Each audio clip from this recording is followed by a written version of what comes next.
साखरेच्या दरवाढीनं जनसामान्य त्रस्त झालेले असताना आता शेतकरी संघटना आक्रमक झाल्यात।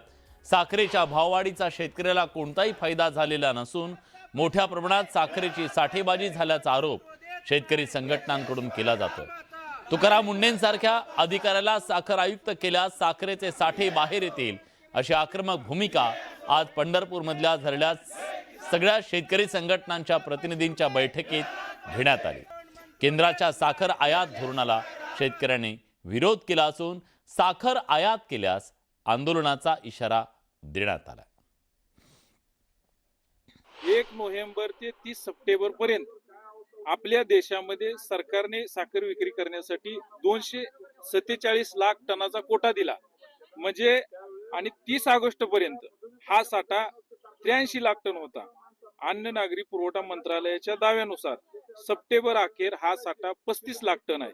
म्हणजे मग मधली जी 48 लाख टन साखर आहे ही कुठे गेलेली? याचा अर्थ ही साखर या साखर कारखानदाराचे चेअरमन आणि व्यापाऱ्यांनी कुठेतरी साठा करून ठेवलेली आहे। अन्यथा नेपाळ, बांगलादेश आणि पाकिस्तानला गुप्त मार्गाने चढ्या दराने विक्री केलेली आहे। याची उच्चस्तरीय चौकशी झाली पाहिजे। त्यासाठी तुकाराम मुंढे साहेबांसारखा एक चेहरा साखर आयुक्तावर जर आणला तर ही सगळी कारखानदार, ही चोऱ्या करणारी टोळी ही खऱ्या अर्थानं लाईन मध्ये चालेल। आज साखरेला रेट 75-80 वर गेलाय आणि आमच्या उसाला रेट 3 रुपये किलो मिळतोय। म्हणजे खऱ्या अर्थानं आमच्या उसाला रेट मिळणार आहे का साखर वाढली तर? म्हणजे ह्याचा मधला फायदा मग आणला कोणी? काय सरकारला इशारा?